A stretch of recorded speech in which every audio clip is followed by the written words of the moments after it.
straight out from university, straight into a predominantly male environment in civil engineering. Yeah. I've spoken to lots of females here where they've spoken about some of the horror stories around being female and working in a male-dominated environment. Yeah. And I think it's kind of well populated, but I think it's well spoken about, or I've heard lots of people speak about it, both males and females.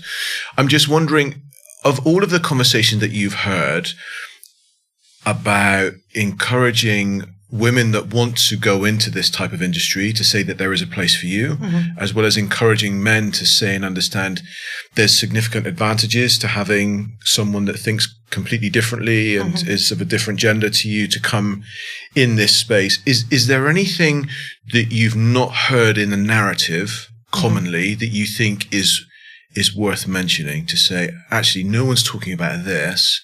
I think this is really valuable. So I would say that one of the big things that we talked a lot about, or I think a lot about, is what are we all doing to make space for people to be different and for things to be different? So as an industry, we are quite resistant to change. We're extremely risk averse. And so things that are known and familiar, we hold on to those things and they make people feel comfortable. And we see that a lot in the digital space and the transformation space, which is, we'll talk more about that, but it's the same in the sort of diversity space. So I would say a lot of the conversations I've had with, especially like older men in the industry, is when you actually explain to them the sorts of things that you are subject to as a woman working on a building site, there's an assumption that these things have just, just evaporated. And my challenge back is, what have you done to do that? You are now a senior manager. What have you done to change that? And who is taking responsibility for changing that? So I think that one of the things that is really what I'm seeing more and more, I would say in the last 5 years, is people taking responsibility for how they can, make that change. So yes, you have to kind of talk about, or it shouldn't just be on underrepresented groups to have the confidence to voice what's happening to them. People need to create spaces where they can talk about that. And then when those voices are communicated, it's hearing and understanding. And then what am I doing to change that? If I want an industry where women can succeed and women can thrive, what am I doing? And whether that's a big thing or a small thing, whether it's just, making space or challenging in big and small ways when things aren't fair or things aren't playing out the way that you would want them to. I think that that's important. I think for a long time, it's been on underrepresented groups to represent themselves and then make the changes that they need. But I think now we're seeing more people taking responsibility for the changes that they have to implement. What's someone done for you to make a difference in this area specifically? So I would say giving me the space to speak. In my previous company, I actually set up a reverse mentoring scheme within the company. So it was talked about. We had a consultant who we knew had been doing it for a bit. And to be fair, the senior management said, if you want to go and do it, we'll give you the space and the resources to do it. So we started with 16 senior leaders within the company, and they were mentored by junior women working across sort of building sites. And those spaces where we would sit, go for coffee. I mentored 2 people through this scheme. We'd go for coffee. We'd talk about what was going on in our lives, just day-to-day stuff. And then if there were things that I wanted to bring up, I would bring it up. That was always really reassuring to then know, if I went back into the workplace, I know this senior guy's got my back. Not that I would need that, but it's comforting, but also a platform for them to ask questions. Because I think if you've never experienced something, you don't know, and you're working on your best assumption and working on what you think is right. You don't know how other people experience things. So what I found most valuable from that was the calls I would get back on a Friday afternoon. I've been thinking about what's happened this week and this situation has played out. And this is how I'm thinking of responding. I just wanted to check with you. how would you receive that as a young woman on site? Like, and I'd be like, if you said it like this, it would be well received. If you said it like this, I feel like your intention is good, but your execution might not land. Yeah. And I think that disconnect, like, is reducing, and we're seeing more and more women move into senior roles and more underrepresented groups sort of generally across construction. But I think that being able to facilitate those conversations and for both sides to be able to confidently have those conversations is super important. The confident element is so important, I think, because so I've got 3 girls. I was brought up predominantly by my mum. So having conversations with women for me feels in a lot of way more comfortable than it is with men, especially growing up. But even though that is the case, for me now it's still quite difficult. So I'll give an example. Today, what happened, don't know what it was like when you were walking in, but it was tipping it down in rain. I was holding an umbrella and a lady was walking in front of me and she was just getting soaked. She wasn't running, she was just soaked. And there was a big part of me that was like, let me just put this over her and walk with her and say, I don't know where you're going, but just for 5 minutes, you may just get some respite. And then I was like, no, I can't do that because I'm male. And she might be like really freaked out by that and think, oh, what's this guy's like? And I just want to help you. I think that's the hardest thing is you don't want to second guess just being a nice person. And, you know, there's a lot of conversations in the media about these sorts of things about, you know, my intention was good, but how was it received? And I think that is so hard. You don't know. I think in a professional environment, it's about having those people that you can call up and say, hey, like, if I saw this happening and I said this, would it be helpful? Or would you just be like, oh, shut up, please leave me alone kind of thing? So I think that is really important, is having those people that you can, you know, rain check your approach or your thoughts with, especially in the professional space. But yeah, I think it is super hard. I just want to be a good person. But just to get that space where you've got someone that you're completely safe with, both sides, to say, this is what I'm thinking, this is my intention, this is what my plan is to do.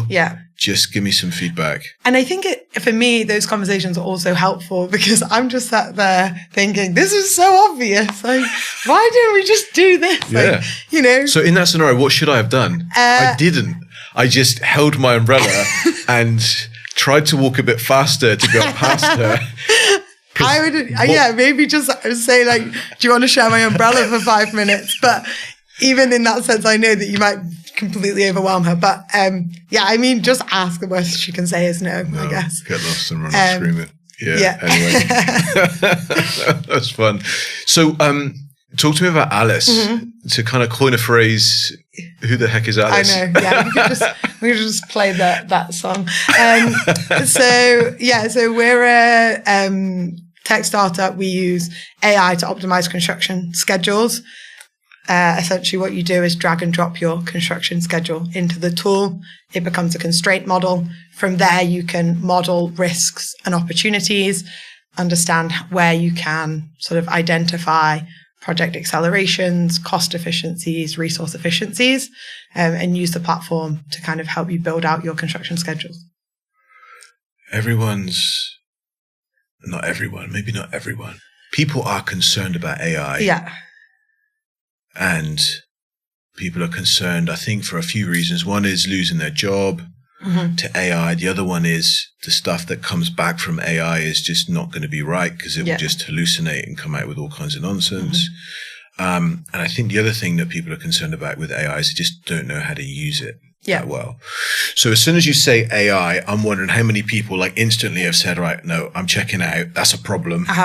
What would you say to kind of retain their attention to kind of say, no, AI is a good thing. This is a good thing as opposed to anything you need to run away and be afraid of? I think with any technology, it's identifying how it's going to add value to your life.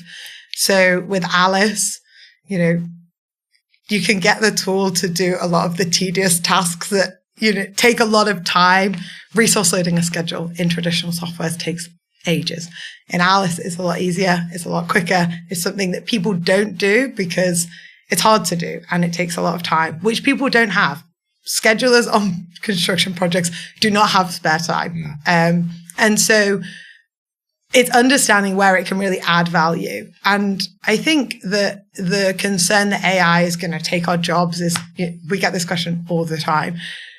It's not, AI isn't going to take your job. You need to build construction schedules. To use Alice, which uses AI, you need to have construction expertise. You need to understand how to build, how to schedule, how to plan construction projects.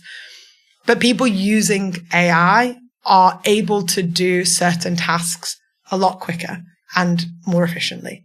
And that's what we're seeing with Alice. So I'm super passionate about driving efficiencies within the construction space. Now, that is big scale. How can we build projects quicker with, more efficient use of resource? But on an individual level, as an individual person, it's how can I do the tasks I have to do on my to-do list weekly, monthly, quicker? And that's what we're seeing with the application of Alice is it's enabling schedulers to do their job and look at more options and more opportunities, look at more opportunities on how to build their schedule, different options on how we might construct something. Traditionally, maybe you could build 1 or 2 different construction schedules in a week. In Alice, you can build an alternative construction schedule in 10 minutes. So it's not saying that the solution with Alice is you just take it and then that's it and you don't check it or verify it. But it's allowing you, if you have 10 opportunities in front of you, you can model all of them in Alice and pick the best one. Whereas manually, you might have to make some sort of judgment call on which 3 you're going to model and then pick the best one of the 3. So it's giving you that data to make those decisions. And in terms of the application of AI, the conversation about AI has grown in the last 6 months. Mm-hmm. Completely, everybody's talking about it. Everyone's using it in different aspects of their life. And I think some of those concerns are valid in terms of the speed at which it could change the way that we do things. But as someone who works in change and has worked in business transformation for a very long time, even before Alice, change can be a good thing. It's scary, and we need to manage the rate of change. But, there are a lot of efficiencies that need to be driven in construction. So I think that one thing is for sure is that AI is going to fundamentally change, not just the construction mm-hmm. industry, but what we do mm-hmm. as humans. I think it will change it significantly. Mm-hmm. And like with anything that is a significant shift, there are real benefits and there's also real downsides mm-hmm. to those same things. So an analogy that I will use is you create the ship and you also create the shipwreck. Mm-hmm. That doesn't mean to say that you don't enjoy the ship and don't use the ship just because there's a shipwreck. You just get wiser to how to use the ship in the right way so mm-hmm. that the amount of shipwrecks that you get reduce over time, right? Yeah. So same principle when it comes to AI. Mm-hmm. AI is created. You'll create someone that's bone idle and lazy because mm-hmm. all they'll do is just try and get AI to do everything for them. Mm-hmm. But then you just reduce that. But I think that you'll also metaphorically put someone on a fast jet or a motorbike mm-hmm. or whatever that helps them get from point A to point B so much quicker mm-hmm. than what they would do without AI. Yeah. Yeah. That's the way that I view it. I don't know if you share that sentiment. I think one of the big concerns with AI is, you mentioned it earlier, I'm just going to press a button, it's going to give me a result, and I'm going to take that result and I'm going to trust it and I'm going to use it. Yeah, yeah. Working with schedulers and planners, I see the way that they check and validate, the outputs of Alice, for example. We've built features in the tool to help schedulers check and validate the outputs as quickly as they can in the way that they would do it manually, and supporting the manual workflow they would go through, but with technology to enable that. Because we understand that you're going to put your name against that and you're going to send that to your client, and that's important that is robust and that you trust it. Now, traditionally, when you look at traditional methods, the way that we feel like we trust outputs is by doing it all ourselves. We've seen enough micromanagers in our times to know that, people know if they've done it and they've seen you do all the steps and they trust the output. But so inefficient though. It's so inefficient. And I think that what we're starting to see is you need to you need to have the ways in which you can validate those outputs. I use AI to write lots of things, but sometimes the references it gives me, you think, okay, well, that, I don't know where that came from. And it's some, you click on the link and it's some resource that you would never have got to yourself. And sometimes it's really interesting and insightful stuff. And sometimes it's like, there's a reason why I would never have found this resource and no way am I quoting this in what I'm about to write. And I think that that's the same in any application. I think there are some benefits in going through some manual steps, especially when you're learning. I think one big concern when we talk about digitization and AI as well is I spent hours with a total station in the rain setting out points on building sites to dig holes, and then being told that I'd done it wrong and having to go out and check it again at 5 o'clock on a Friday. That is my reference point of how to, I've learned about the importance of these things sort of through the manual process. And it's how do we still encourage people to do the learning that comes from manual calculations or manual pieces of work, whilst then also using technology to enhance us and enable us. And I think once people are skilled and they have that knowledge, using technology to accelerate that is really important. And I think in particular in the construction industry, we are, I think, the second least digital industry globally. Oh, really? I would have put us at the first. Who's first? Agriculture. So okay. And I don't know. The tractors have got machines. Yeah, exactly. But I think the cows get fed automatically. Exactly. And we're still digging holes with excavators and lifting it out of the ground with skips. So I think that is, if we look at sort of digital applications in construction, I think that is a really important thing to look at is, where are we digitizing? There are lots of parts of construction that we can't digitize. We have to still dig holes in certain ways and a lot of manual work. And there's no surprise that agriculture and construction are there because they are huge manual tasks. You can't build a hospital from the comforts of your home office. There's certain things that do need to physically be there and be done and are manual tasks. But how do we look at digitizing how we get to that point and the process as much as we can, and then the sort of back end of that as well? So I think that's like a really important thing to think about. Also, for that digitization, let me just say that again. Also, in that digitization is how do we take all of the data points and then filter that so that it gives us things that we are aware of that need to change so that we can make the changes, as well as those things that we're not aware of. Yeah. So that we can not just become aware of it, but so that we can move forward in ways that we just haven't even thought of before.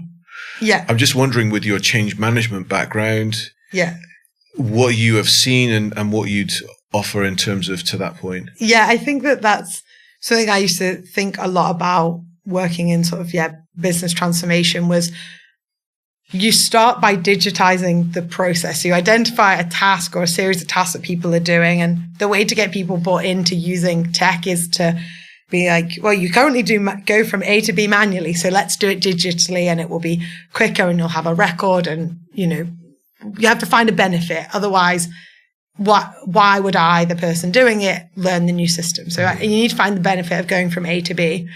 But what I was always thinking about, and this is my brain always being like, how are we solving this problem over here, is why are we going from A to B? And now we've digitized it. So an example, I remember digitizing a workflow of forms. And so I took what was a printed out piece of paper and I made it a digital form and built it into a system where we could do that. But once I did that, I was like, well, why are we digitally signing this when, I'm logged in as me and the system knows it's me. So does it need my signature on the bottom?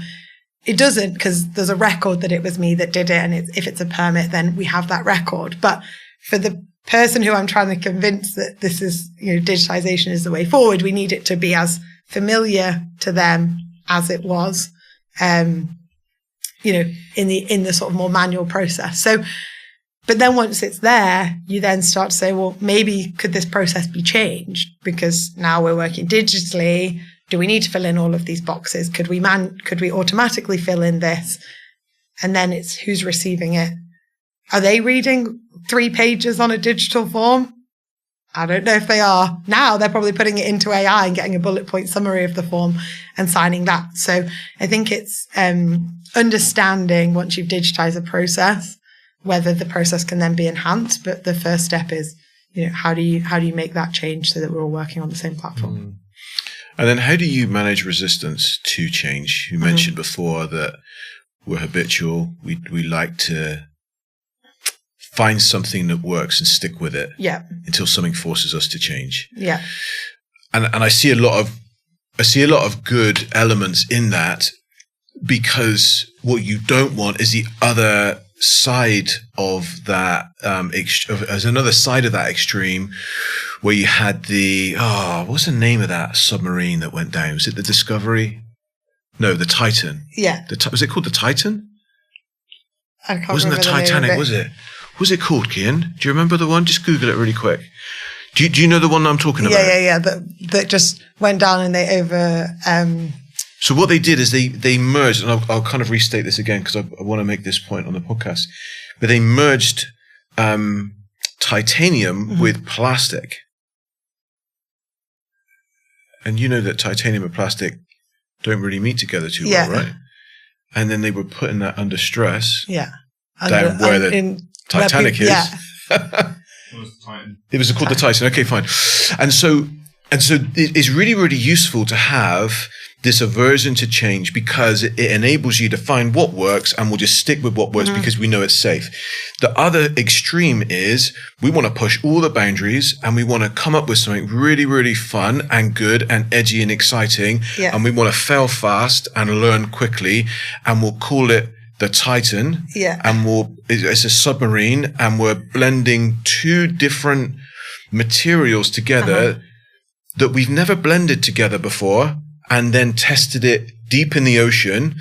It was a complete disaster, right? Yeah. So how do we make sure that we don't go to that extreme, but also we don't stay in the other extreme that keeps us stuck building the same way that the ancient Egyptians did? Yeah. Which effectively is what we do, right? Well, I think this is very interesting. So I would say in the industry, we're extremely risk averse. And that comes from the responsibilities that we have for health and safety. So, the key thing in construction is health and safety. Yeah. And because lives are at stake. Because lives are at stake. And so a lot of, and that is very fair in those settings. We need evidence that things have been done before and things have been successful before, because yes, there is risk involved. One thing that I find personally is, outside of work, I'm like a massive risk taker. Like, I played rugby, have been in hospital more times than my poor parents would care to want me to have been. And when I stopped playing rugby, I was like, I need another sport to become my entire personality. And I moved to Canada to go skiing and, put myself in, ridiculous situations at the weekend, and then come back to work on a Monday, working in the construction industry where we're extremely risk averse. I mean, just going back to the things that you've mentioned about risk, because there's calculated risk, and then there is what I would class as stupidity. Yeah. So someone that puts their head in a crocodile's mouth or a lion's mouth is stupid. That's not a calculated risk. That's just stupidity. Someone that goes off the beaten track and goes skiing, that's going to be a calculated risk if you've got mechanisms in place to say, if something goes wrong, I've got a way to call for help, or I've got someone with me that can help and support. If you're doing it on your own, you've never been there before, you don't know the area. Yeah. Am I calling you stupid now? Because that's that's fine. You wouldn't be the first. But I think that's not a calculated risk. That's because that's on one person. But if you were to say, right, Darren, this is what you need to do. Go and do this out on your own because I've done it and it's fine. I'm not an accomplished skier. So for me to do that, that's just daft. Well, and I think that it's your calculation of risk is based on like what you know and what you've experienced, right? So and what the pain point is going to be then if it does go wrong. Yeah, and whether you have the skill set to manage that. For example, there it's definitely like lines that I've skied that probably other people would say, well, I would never do that. Yeah. But that's because I've done, advanced avalanche training. I go out with people that like I trust. I know how to read the weather. I know how to do all those things and manage all of those risks. So I can acknowledge that there is a risk, and I know that I have like done everything I can to manage that. Whereas somebody else hadn't and wouldn't put themselves in that situation. Yeah. Now, if you look at that if we then go back to kind of the applications of tech and construction, it's exactly the same. If you've used a piece of technology before or digitized something before and it went well, you think, oh yeah, that feels familiar. And then someone comes with a new piece of technology and you think, oh yeah, well, that worked well before and now we'll try that. So I think you need positive experiences and you need to expose yourselves to new ways of working and those sorts of, trying something new to like reassure your nervous system that the next time you do something new, it's it could be a positive experience.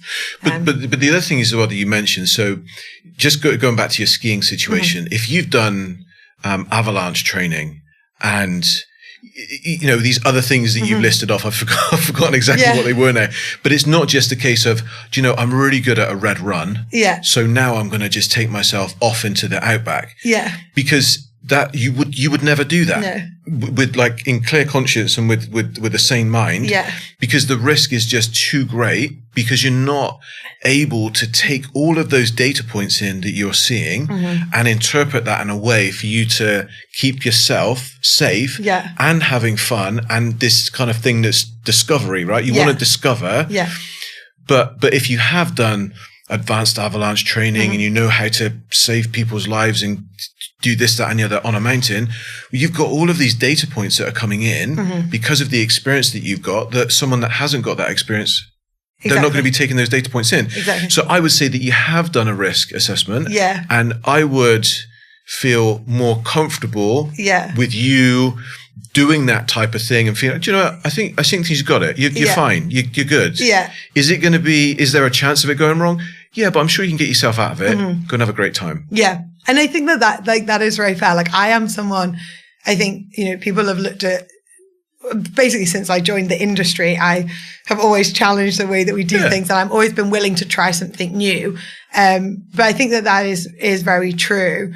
The sort of anxious part of my brain is very much there. And so for me, it's about, doing the research and getting the knowledge that I need to be able to go and do things that I want to do, whether that's professionally or personally, with the sort of knowing that my anxiety has been managed and I've done the training that I need to and the learning that I need to, in those environments. So I think you're right that, someone else would look at that and think, oh, that's super risky, but that's just because they don't know the steps that you've taken to get there or the knowledge that you have or your past experience or whatever it is. So, I think that's very true. And I think that if we take that back to, generally, we were talking earlier about why people feel nervous about the growth of AI generally sort of across society is it is unknown. We don't know a world where AI is,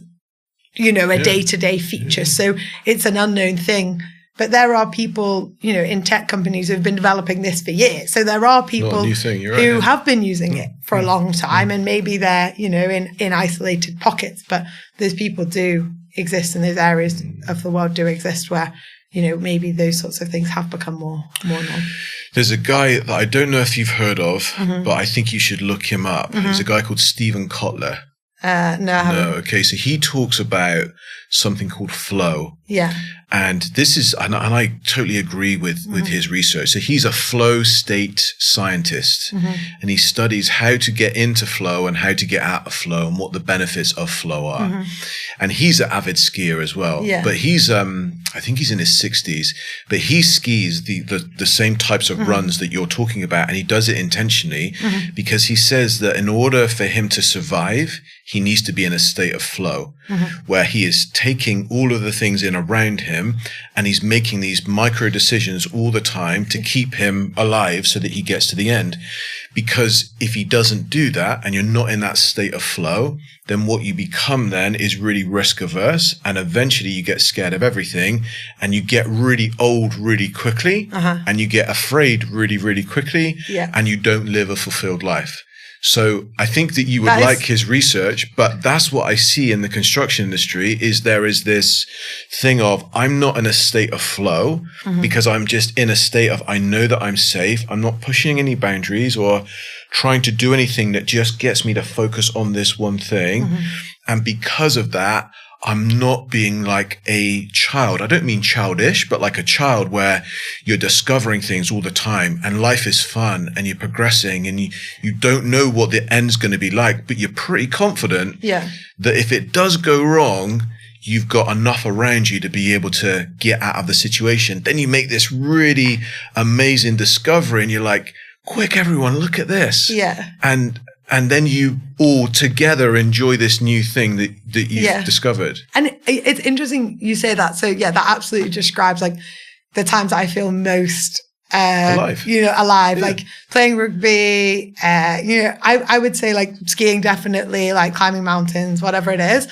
But in a professional sense, it's, you're in a room and people are throwing new ideas. When I worked on site, and it's interesting because when I worked on site, that's probably when I first got early exposure to that. Something would not go to plan and everybody is responding and throwing ideas. And, by the end of the day, you've built what you need to build. Everyone's gone home or everyone's at the pub having a beer. Like as a junior engineer, sometimes I have to buy people beers because they covered my screw ups. But, that's part of learning. That's like learning how to be a junior engineer, I can tell you. But you're responding. So in that moment, you can. But I think like in advanced planning, like taking that step and being, we're going to do this a different way or a new way. People aren't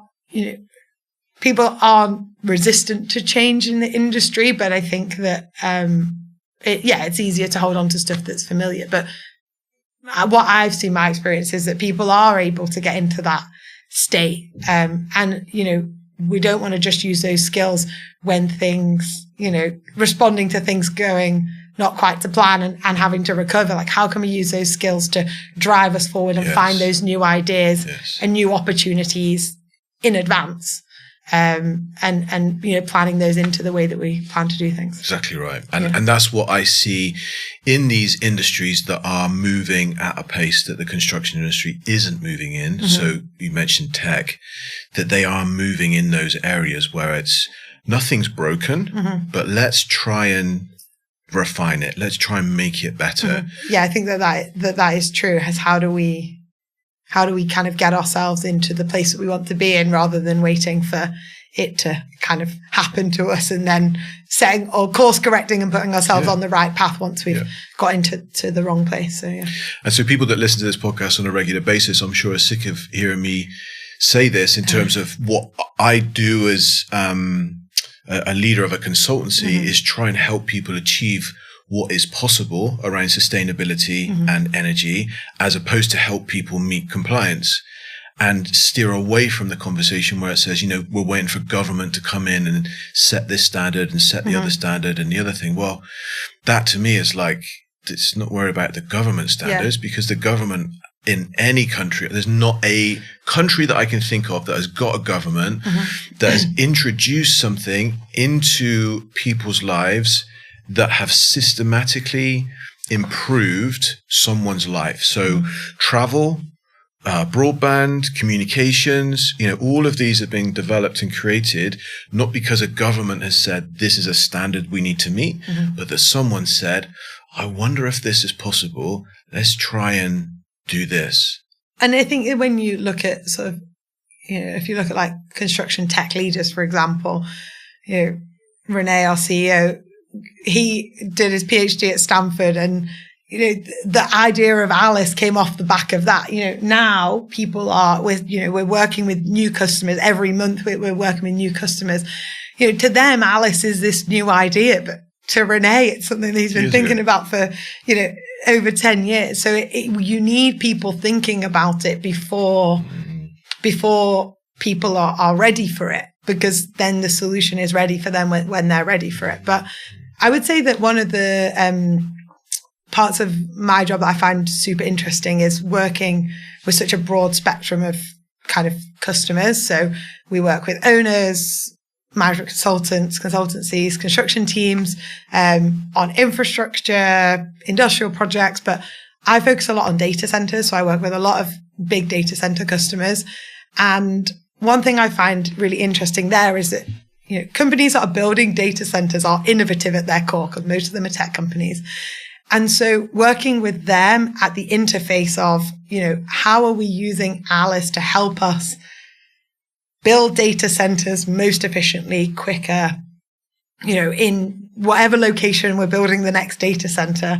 We haven't built them at the scale, at the size that we're building them now. So they're naturally innovative companies interfacing with construction. And then how are we helping that? So I find that a very, exciting conversation, because they're constantly looking at how we can challenge the way that we build things, whether it's traditional construction methods or the way that we plan it or the way that we collaborate, across everybody that's building it. So that to me is a really interesting sort of conversation to be part of at the moment. Is we've now got these really innovative tech companies building, using construction to build data centers at scale, and how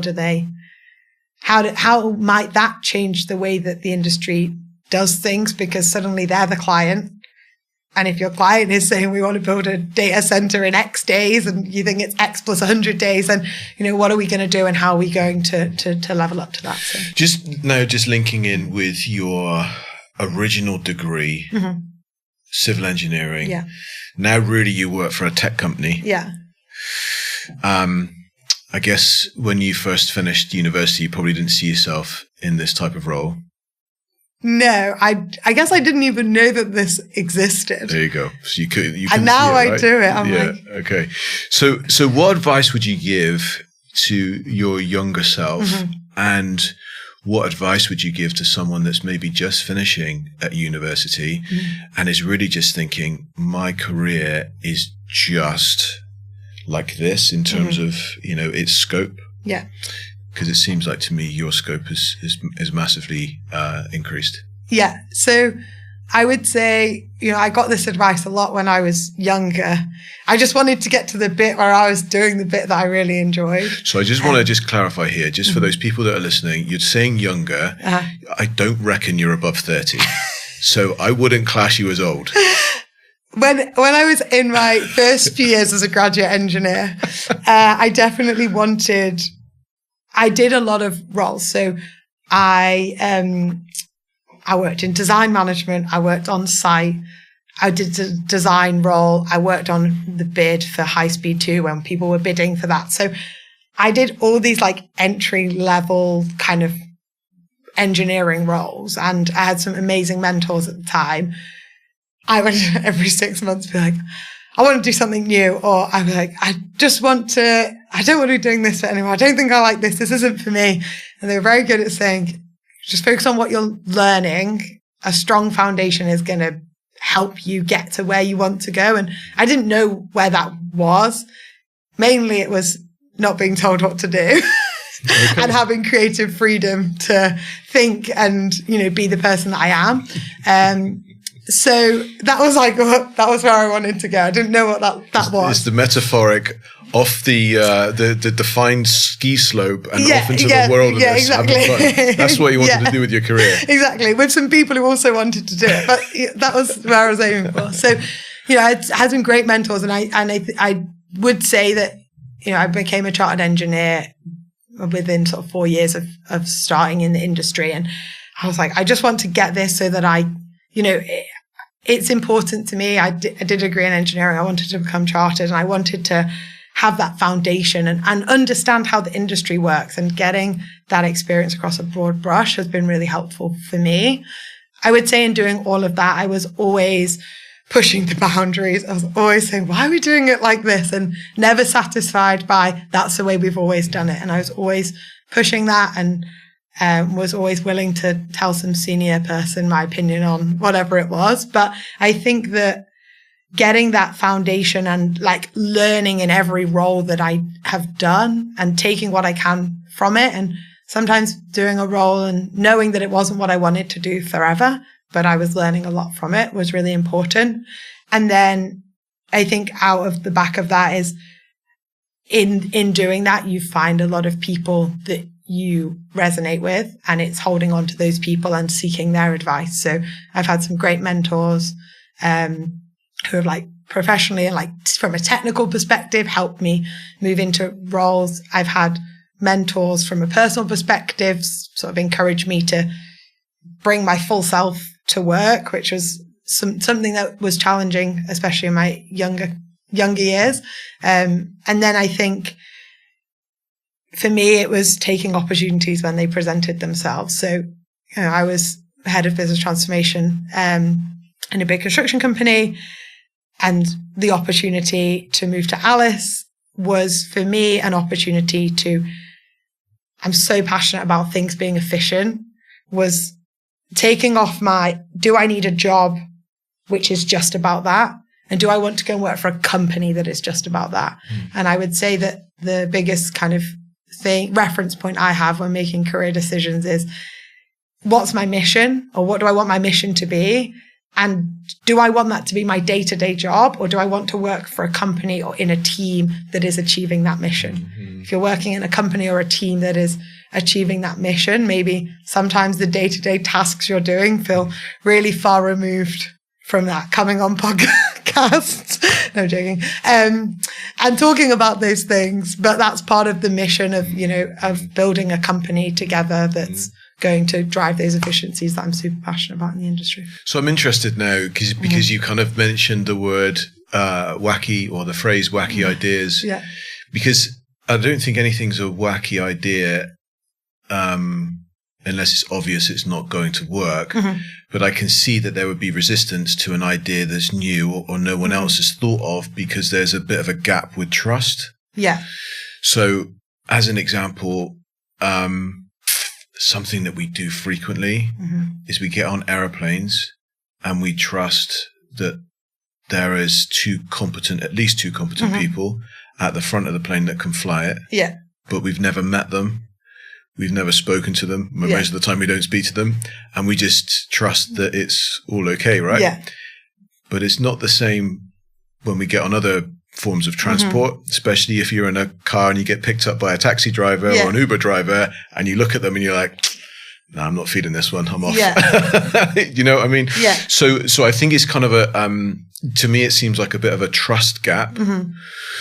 And did that trust gap exist because people were prejudging you for whatever reason? And then I'm wondering what happened then to close that trust gap. Mm-hmm. So someone said to you, right, you've now got full control, full reign to go off and do what you feel is best.